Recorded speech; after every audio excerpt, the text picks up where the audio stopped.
ये जो पोस्ट किया गया है ऊपर जिसमें ब्राह्मणों का षड्यंत्र बताया गया है, 3 ब्राह्मणों के साथ मिलकर उसने फर्जी आनंद विक्रम संवत की रचना जो कर दी, तो उसकी फ्रॉड पकड़ा गया। तो ब्राह्मण का जवाब देखिए जातिवादी ब्राह्मण का, अरे! लेकिन जिस टीम ने उसका पर्दाफाश किया उसमें भी तो ब्राह्मण थे ना, तो एक ब्राह्मण तो अच्छा था ना, तो तुम ब्राह्मणों को काहे खराब कर रहे हो? अब उसका टारगेट देखिए ब्राह्मण का कि अबे भाई, जो धूर्त ब्राह्मण है तो धूर्त को धूर्त ही कहा जाएगा ना। एक दूसरा जो है, दूसरा ब्राह्मण अगर अच्छा हो भी, मैं कहता हूँ चलो अच्छा है, एक दूसरा ब्राह्मण, तो जो धूर्त ब्राह्मण है उसको धूर्त भी ना बोलें। इसको कहते हैं ब्राह्मणों का जातिवाद। दर्द उसको इस बात का नहीं उपटा कि सच्चाई खुल गई उस ब्राह्मण की, दर्द उसको इस बात का उपटा कि चाहे धूर्त ही ब्राह्मण क्यों ना हो, आपको उसके बारे में कुछ नहीं बोलना है। और एक्सक्यूज़ क्या दे रहा है कि जो अच्छा ब्राह्मण है, अगर कोई अच्छा भी तो ब्राह्मण है, इसीलिए जो धूर्त ब्राह्मण है उसके खिलाफ बोलना तुम लोग बंद हो जाओ, मुँह सिल लो। नहीं तो मनुस्मृति लॉ लाई जाएगी, मुँह में 10 अंगुल का लोह सलाखा गरम करके ठूस दिया जाएगा, बराबर बैठोगे चूतर काट लिया जाएगा। सारा हक अधिकार कान में शीशा पिघला के तुम्हारे बोलने की तुम लोग की औकात इतनी हो गई है। हैं? एक संविधान के आगे तुम लोग कितनी बोलने की औकात हो गई है कि धूर्त ब्राह्मण को तुम लोग धूर्त बोल दे रहे हो? यहाँ पे जो भी बातें होती हैं, जो भी प्रेजेंटेशन होती हैं, जो भी डिबेट्स होती हैं, इसका उद्देश्य साइंटिफिक टेम्परामेंट को इनकरेज करना है। जो कोई भी बाहर से यहाँ वक्ता आते हैं, जुड़ते हैं, वो जो भी अपनी बातें रखेंगे, वो उनकी अपनी रिस्पॉन्सिबिलिटीज होती है। जितने भी जो अपने को ठेकेदार, धार्मिक ठेकेदार बनते हैं, जो अपने को सो कॉल्ड हिंदू धर्म का ठेकेदार बने घूम रहे हैं, इतिहास बताए घूम रहे हैं कि हिंदू का ये इतिहास है, होली का ये इतिहास है, होलिका का ये इतिहास है, हमारे इस किताब में ये चरित्र दिया गया है, उन तमाम लोगों को ओपन डिबेट इनविटेशन है, आइए आकर साबित कीजिए। अगर आप साबित कर दोगे तो आपकी बात मान ली जाएगी और आपकी जो समस्या होती है, सबसे बड़ी इनकी समस्या होती है, आके कमेंट में लिखते हैं हमारे हिंदू धर्म खत्म हो जाएगा। अरे तुम किताब खोल के दिखा देता है, तुम क्या धर्म खत्म करके मानेगा? अरे भैया, तो आप जो है धर्म इतना कमजोर काहे रखे हुए हैं भाई? किताब में ये सब बातें काहे लिख के रखे हुए हैं? जब लिख रहे थे आपके ऋषि मुनि पुरख है, तब उनको चिंता नहीं थी क्या कि जब कभी कोई पढ़ लेगा शूद्र तब आपका धर्म खत्म हो जाएगा? तब उनको चिंता नहीं थी, आज आपको बड़ा चिंता हो गया भाई, हैं? धर्म उसी का मानना है जो ऋषि मुनि आपके लिख के गए हैं। आपके जो ब्राह्मण हैं, वो जो लिख के गए हैं, आपके पुरख है, मानना उसी को है। लिख के गए हैं लेकिन वो नहीं मानना है। सीधे-सीधे कह दो फिर फेंक है, सारी किताबें फेंक है। कोई ऋषि मुनि नहीं लिखा है, सब बैठ के फर्जी फेंक लिखे हो। यहाँ पे सवाल क्या है, सबसे बड़ा सवाल है, अभी चूँकि होली का मौसम है, तो होली से रिलेटेड ही सबसे बड़ा सवाल है, वो ये है कि भई इन्होंने एक कहानी पकड़ाई हुई है। कहानी क्या है? उसका भाई हिरण्याक्ष था और वो क्या किया था कि पृथ्वी को ही उठा के लेके चला गया था पानी के भीतर। ये लोग सोचते थे कि पृथ्वी कहीं रहती है, अचला है। राक्षस आया, पृथ्वी को ही उठा के लेके चला गया। तो इन्होंने एक अवतार कराया। अवतार का नाम था वराह। वराह का काम क्या था कि वो उस राक्षस को मारेगा, पृथ्वी को और चारों वेदों को उस पानी से निकाल कर ले आएगा उस समुद्र से, क्योंकि ये सोचते थे कि उसी के भीतर घुसा दिया है, वो तो ऊपर तैरते रहती है, और ला के ऊपर रख दिया पानी के ऊपर। पौराणिक कथा तो इनकी यही है। तो अब जो वराह अवतार है उसके बारे में आप ध्यान से पढ़िए, तो उन्होंने यही बता रखा है कि हिरण्याक्ष को मार दिया और ले आया। मतलब इनके अवतार तो अवतार, इवन जो इन्होंने असुर बना रखे हैं वो भी पृथ्वी से बाहर जन्म लेते थे, पृथ्वी को ही उठा के लेके चल देते थे। गजब कहानीकार है। जिन बंदों को पृथ्वी सूर्य के चक्कर लगाती है ये नहीं पता था, जिनको ये नहीं पता था कि ग्रह क्या होते हैं, उपग्रह क्या होते हैं, सूर्य क्या होता है, स्टार क्या होता है, जिनको यही नहीं पता था, वो आपको कहानी नवग्रह की कहानी सुनाने लगते हैं। तो यहाँ पे ये सबसे बड़ा सवाल है कि जब इन्होंने ये कहानी रची नरसिंह, उसके बाद से नरसिंह अवतार कराया, पहले वराह अवतार कराया, और तब बोलेंगे कि सतयुग था भाई। सतयुग में जो अवतार होते थे वो बड़े विचित्र-विचित्र अवतार होते थे। कभी मत्स्य अवतार होता था मछली का, कभी कूर्म अवतार होता था कछुए का, कभी वराह अवतार हो जाता था शुगर का, हुँ? शुअर, और तो और सुअर के बाद से इन्होंने अवतार कराया नरसिंह का, मतलब नर भी है, सिंह भी है। अब ये सारे प्रतीक चिन्ह आप ध्यान से देखेंगे तो जितने बुद्धिस्ट राजा थे उनके टोटम्स हुआ करते थे।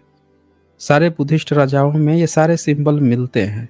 यानी अवतारवाद की कल्पना काफ़ी बाद में की गई है, लेकिन इनके गजब की कहानी, फ़ॉर्मूला ज़रा गजब का देखिए। नरसिंह बुद्ध को कहा गया, लेकिन इन्होंने अपनी काल्पनिक कहानी में जो नरसिंह अवतार कराया, तो अब उसका भाई बना दिया उस राक्षस का। एक राक्षस हिरण्यकश्यप जमीन के ऊपर रहता है, दूसरा राक्षस उसका भाई जो है वो जमीन के बाहर रहता है, भाई धरती के बाहर रहता है, धरती ही उठा के लेके चल देता है। हम्म। अब उसकी हत्या कराने के लिए उसका एक बालक बना देते हैं, प्रहलाद। अब प्रहलाद जो है उसकी एक बुआ होती है। प्रहलाद को ये लोग दिखाता है कि प्रहलाद को बड़ा मारने वो भक्त बन गया था विष्णु का, उसकी बड़ी हत्या कर रहे हैं, मार रहे हैं, पीट रहे हैं, खत्म नहीं हो रहा, सांप में डाल दे रहे हैं, जहर दे रहे हैं। मतलब तमाम जो दुखड़ा इनका रोना होता है, इनका दुखड़ा कैसे रोना होता है, ब्राह्मणों का दुखड़ा ऐसे रोना होता है जैसे आप देखेंगे, आएगा नीचे कमेंट में लिखेगा, अरे ये तुम लोग जातिवाद फैला दिया, जाति का जहर बोल दिया, तुम लोग का तो जहर ही कम नहीं होता है, हम ब्राह्मणों के खिलाफ। हमने पूछा कि अच्छा, ये जो पोस्ट किया गया है ऊपर जिसमें ब्राह्मणों का षड्यंत्र बताया गया है कि 3 ब्राह्मणों के साथ मिलकर उसने फर्जी आनंद विक्रम संवत की रचना जो कर दी, तो उसकी फ्रॉड पकड़ा गया। तो ब्राह्मण का जवाब देखिए, जातिवादी ब्राह्मण का, अरे लेकिन जिस टीम ने उसका पर्दाफाश किया उसमें भी तो ब्राह्मण थे ना, तो एक ब्राह्मण तो अच्छा था ना, तो तुम ब्राह्मणों को काहे खराब कर रहे हो। अब उसका टारगेट देखिए ब्राह्मण का कि अबे भाई, जो धूर्त ब्राह्मण है तो धूर्त को धूर्त ही कहा जाएगा ना। एक दूसरा जो है, दूसरा ब्राह्मण अगर अच्छा हो भी, मैं कहता हूँ चलो अच्छा है एक दूसरा ब्राह्मण, तो जो धूर्त ब्राह्मण है उसको धूर्त भी ना बोले। इसको कहते हैं ब्राह्मणों का जातिवाद। दर्द उसको इस बात का नहीं उपटा कि सच्चाई खुल गई उस ब्राह्मण की, दर्द उसको इस बात का उपटा कि चाहे धूर्त ही ब्राह्मण क्यों न हो, आपको उसके बारे में कुछ नहीं बोलना है।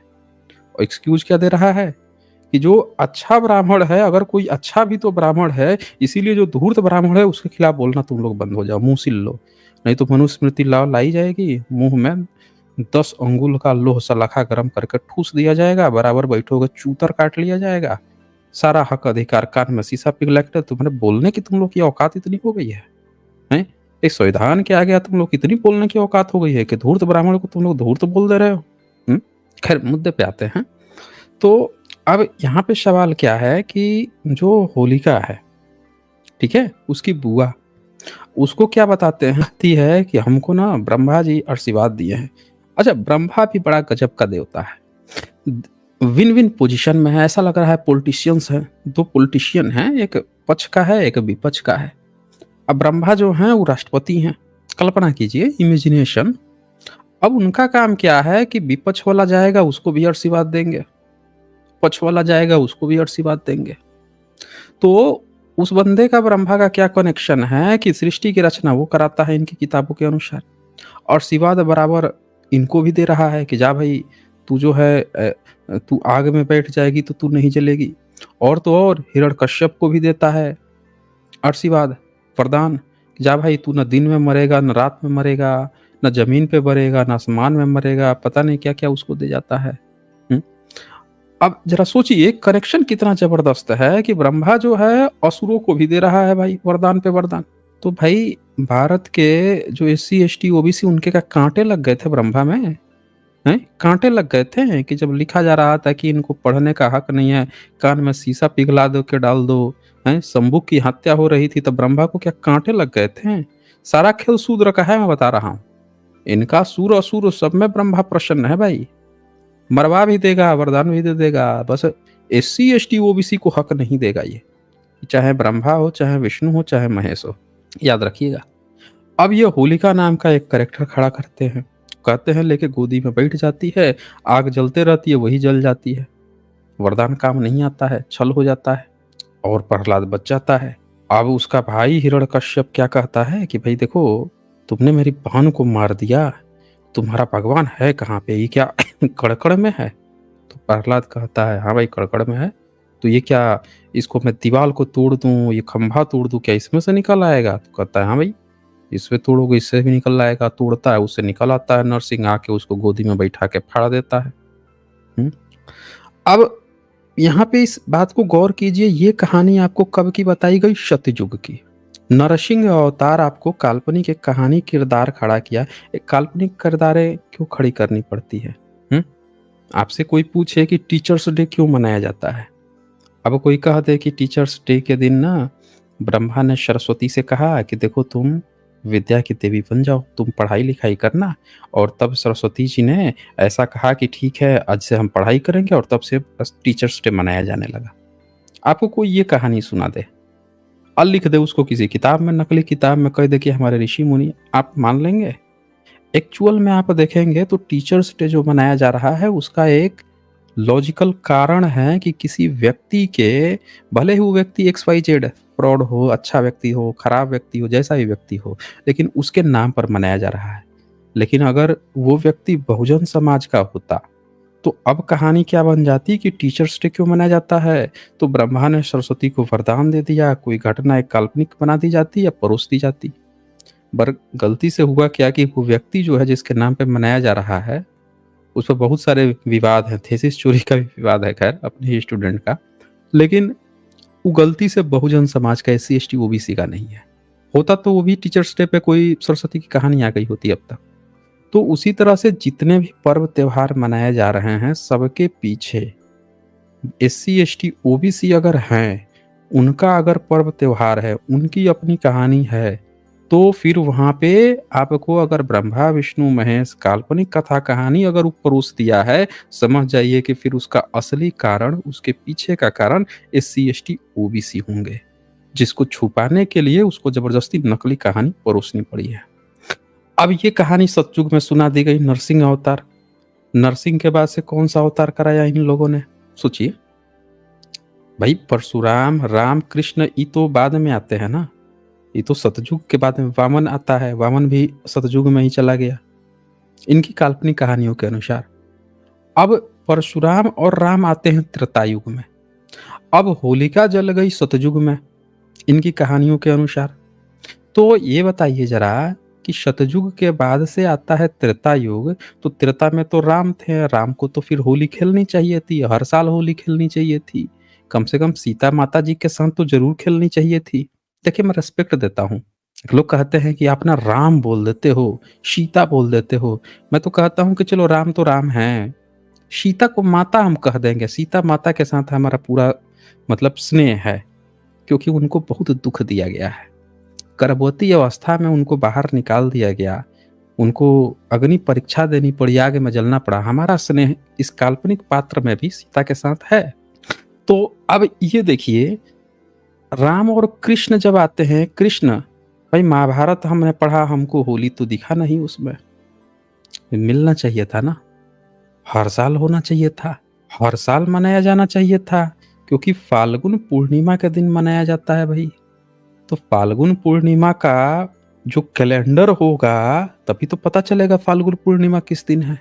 और कैलेंडर जो है, रामायण काल में कौन सा कैलेंडर चल रहा था, सतयुग में कौन सा कैलेंडर चल रहा था, त्रेतायुग में कृष्ण के समय कौन चल रहा था, और हर साल वो कब कब होली मनाए हैं, कहीं चित्रण मिला आपको रामायण और महाभारत में? नहीं मिलेगा। इसलिए नहीं मिलेगा क्योंकि ये सारी कहानियां भ्रम-भाट पैदा करने के लिए लिखी गई हैं। असल में ऐसा कुछ होता तो जरूर मिल जाता। जहां काल्पनिक कहानी आपके ऊपर फेंट दिया जाए, समझ जाइए कि उसके पीछे कुछ और कहानी थी, उसके पीछे किसी बहुजन समाज के व्यक्ति की कहानी थी, जिसको ढकने के लिए ये काल्पनिक लेयर चढ़ा दी गई। एक नहीं, बहुतेरे एग्जाम्पल हैं, बहुत सारे एग्जाम्पल है। जैसे मैंने भविष्य पुराण की किताब खोली थी, तब दिखाया था कि वसंत ऋतु में, चैत मास में रथ यात्रा की बात करता है, और रथ यात्रा तो सम्राट अशोक के जन्मदिन पर निकलता था। तो ऐसे बहुत सारे लॉजिकल कारण हैं। तो यहाँ ओपन डिबेट इनविटेशन है, मैं लिंक दे रहा हूँ, और जो भी ब्राह्मण हैं, जो भी अपने को ज्ञानी विज्ञानी समझते हैं, चैलेंज ठोकते रहते हैं कमेंट सेक्शन में, अन्य मीडिया जगह जहाँ पे भी प्लेटफॉर्म्स पे, जो कहते हैं कि मैं ओपन चैलेंज देता हूँ डिबेट करने का, या मैं यहाँ पे हम लोग जो भी बातें बताते हैं उसको जो लोग भी उनको लगता है कि यहाँ हमने कुछ गलत बता दिया है, उन सबको यहाँ खुला ओपन डिबेट चैलेंज है। और उन तमाम माई के लालों को भी ओपन डिबेट चैलेंज है, जो रोज गीदड़ भभकी देते रहते हैं कि भाई हमसे डिबेट कर ले, हमसे डिबेट कर ले, दम है तो हमसे कर ले, हमसे क्यों नहीं डिबेट करता है। और किसी का फरमाइश है कि उससे कर ले, उन तमाम लोगों को भी ओपन डिबेट चैलेंज है कि उनको लेके आ जाइए भाई। आइए बैठते हैं, बैठ के हो जाती है डिबेट। डिबेट नियम आप फॉलो कीजिए, जितना समय है उतना समय लीजिए। डिबेट नियम फॉलो करेंगे, आपको पूरा समय दिया जाएगा आपकी बात का। तमीज़ तहज़ीब अगर आप त्यागेंगे तो हम भी आपको यहाँ चैनल से त्याग देंगे, ठीक है ना? जो डिबेट की मर्यादा को आप लांघेंगे तो हम भी आपको यहाँ से टाटा बाय-बाय लांघ देंगे। तो डिबेट नियम पालन कीजिए। आइए खुला डिबेट का आपको चैलेंज है, आइए आके डिबेट कर लीजिए।